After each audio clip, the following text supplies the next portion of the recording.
There are people that go there for gun rights and all kinds of reasons. Now, when you unify the country, you have nowhere else to escape. You don't? You have to abide by that. You don't have anywhere else to escape to. Within your country. Oh, I see. Well, I'm getting to the bigger picture. You're not letting me. Okay. So now what the UN wants is a world government, right? Yep. So they want a unification of all the countries to come together and have everything the same.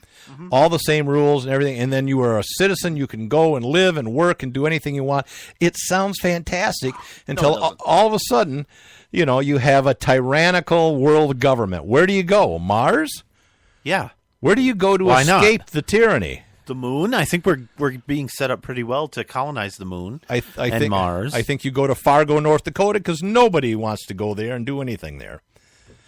Nobody wants to go there. You'd be safe. But my point is, you don't want to get rid of all the states. You want that uniqueness. You want the diversity. You want the different aspects of the different states. You want state sovereignty. I think because it allows you a certain amount of freedom to go here, there, wherever. Yep. If you don't like it, unifying leave, right? something is really a bad idea. Yeah, of course it is. And that was the idea of the separate states. Right, the original idea is right. And, well, of course, before the Civil War, each state, in theory, was free to secede and be their own country, their own sovereign unit. Yeah. That changed. Yep. Was, those United States to the United States. It's a big difference in and grammar. it pretty much was, the Civil War was kind of the demarcation of, well, now we're one thing. We're federal. Much closer to the single mass than we were before. And it's caused a lot of problems. That's how you get things like the Department of Education, a Department of Homeland Security, those sorts of things, is because we allow a central government to have so much control over what the states do. Federalism is a bad thing. I just heard about a spokesperson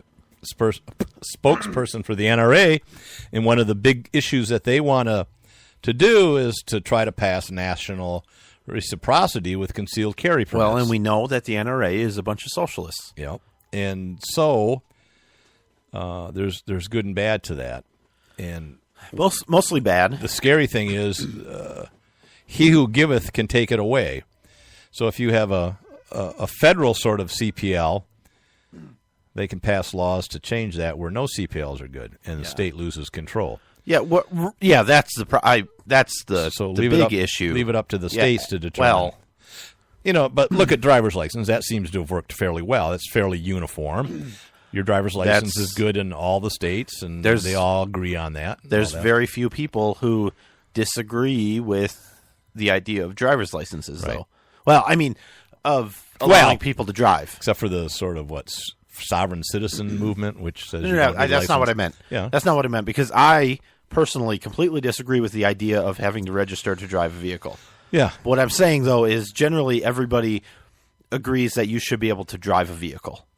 And we've kind of accepted driver's licenses as a thing. Not everybody agrees that you should be able to own a gun or carry a gun. Right. So that's the difference. Right.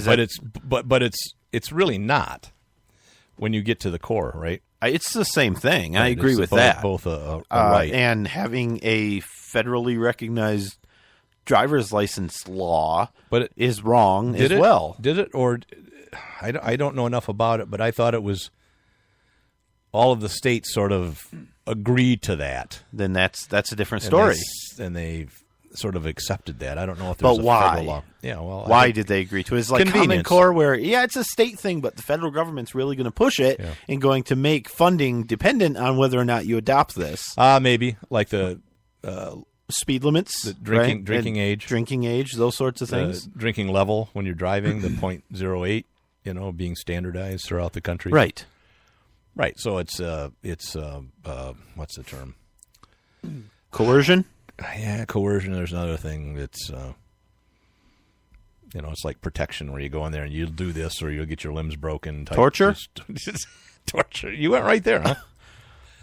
I think that's coercion. Extortion? Extortion. That's the word I'm looking for. Thank you. Extortion. Okay. So can we move on now? So we know who won. It was Trump. He won by And some people are saying that, he may have still yet have won the popular vote, It's close. If they throw out all the illegal votes. It wouldn't even be close. Yeah.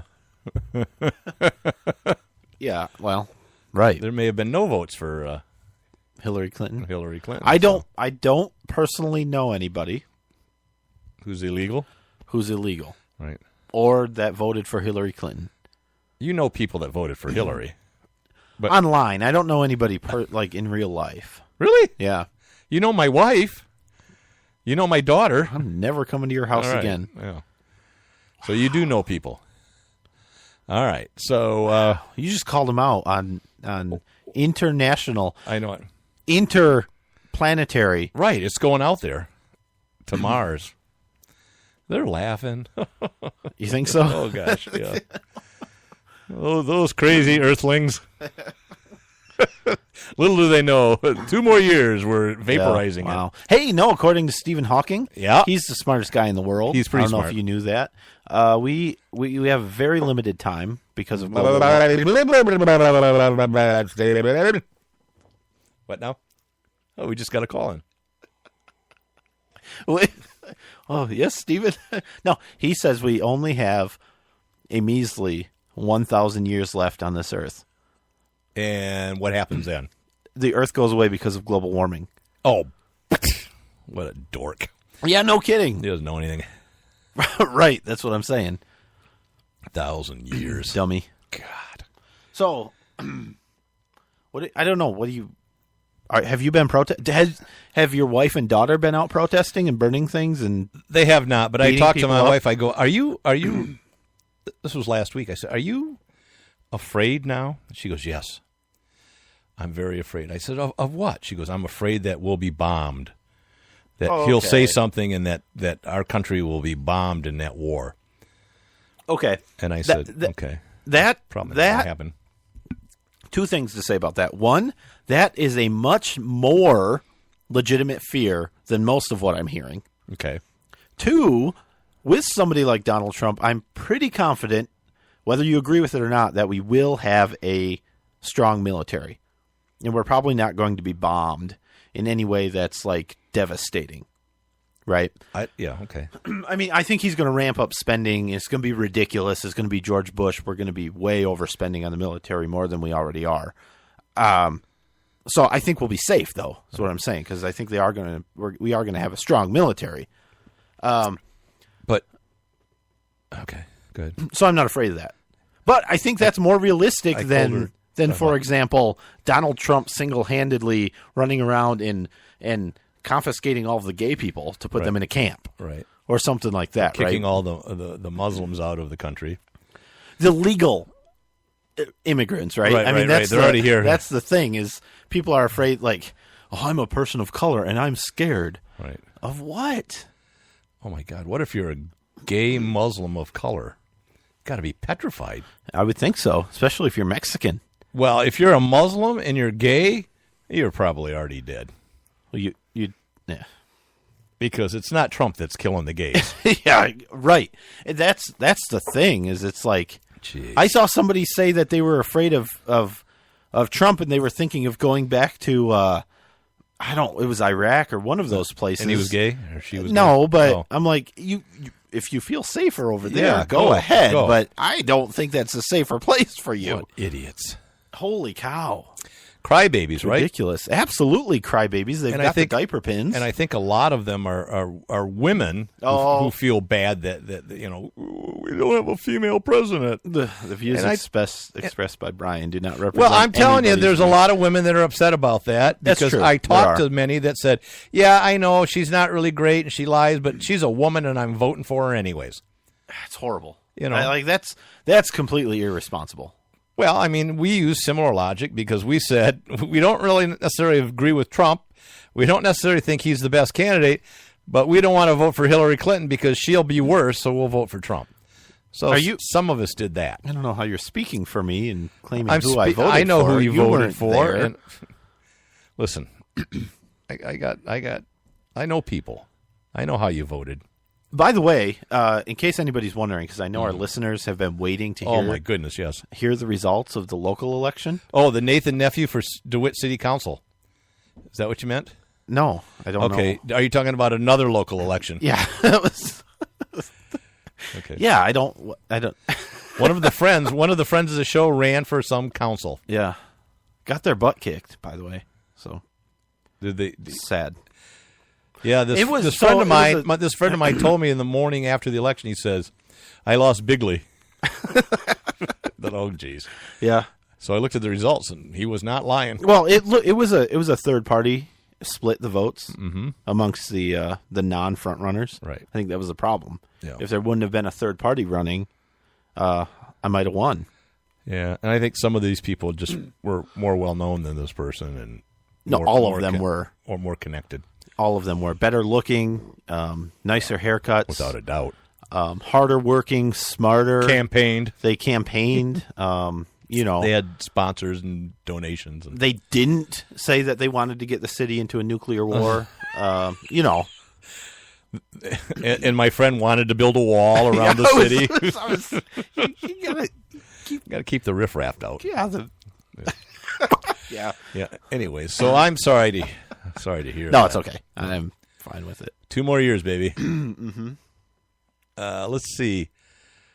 What were we talking about? I don't know.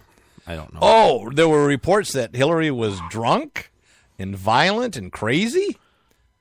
So, what did you say it was? Yeah, but I mean, a typical Tuesday night for her. But Typical Tuesday yeah, apparently, night. I think it was a CNN reporter Yeah. that was kind of behind the scenes, hanging out with her in her election party she's or whatever, really drunk. and said she got violent towards John Podesta and Sure. I don't think it was Huma, but one of her other people. I can't imagine Hillary being upset. Yeah. But here's the weird thing: The is that wicked witch CNN of the CNN left. had a blanket ban on any reporting from behind the scenes. Of Hillary's camp. At least Hillary's camp. Yeah, and it's just kind of weird. But anyway, that's the report of that's why, or the rumor of why she didn't come out and give a speech. Yeah, it's possible. I'm assuming I believe the violent and upset and crazy. I don't know how much she drinks, but There were some of her emails that got leaked. Yeah. At like 3 p.m. drunk It was and incoherent. It was Huma or one of them that sent an email to someone that said she has an event at 6. Someone has to go over there and sober her up. Oh, really? Yeah. Now, who knows what that means? Well, that's pretty plain, but so she had something to do at 6 in the morning. PM. Oh, 6 p.m. So this. Wow. Yes, she's a day drinker for sure. Wow. Okay. But look, if you're rich and also a horrible human being, you can drink during the day if you want to. Yeah, I'm not rich and a horrible human being. I drink during the day. So Right, you're not rich. That's true. that's right. So you don't have to be rich to drink during the day. So do you want to hear what she finally did say when she came out? This was just yesterday, right? Or I think today? so. Yeah, I think it was yesterday. Yesterday or today. So it was I'm not 24 sure. hours. And this was some event, like a children's, yeah. oh shoot, like a charity event. Yeah, for- this for was like children. just sort of opening remarks, you Yeah. know, addressing it. Now, I will admit, coming here tonight wasn't the easiest thing for me. There have been a few times this past week when all I wanted to do was just to curl up with a good book or our dogs and never leave the house again. Poor Bill, Why is that? because she's going to be home every Oh night now. no, it's a nightmare. And she said she just wanted to curl up and never leave the house again. I think that's a good plan. I think I mean, that's what I want to do actually, but Bill's going to take up some hobbies now. They get him out of the house. I mean, other than maybe Trump will put him in charge of hiring interns. other than fornication and yeah, philandering. Trump will put him in charge of hiring interns for his administration. What else did she say? I don't know. I ask you to stay engaged. Stay engaged on every level. That's how we get through this. There you go. But she didn't say, stop the violent protests and stop all of you people from rioting and doing all this bad stuff. Well, and it's weird because Even Obama said that. and he said pretty much the same thing. Yeah. Stay engaged. Stay engaged, Stay and, and engaged. do what you're doing. Continue to do what you're I want doing. you to know Yeah. that after I'm not president anymore, I'm coming to join you guys, and I'm gonna be a community organizer again. I'm going to lead the riot. I'm gonna be the next Jesse Jackson. I will be the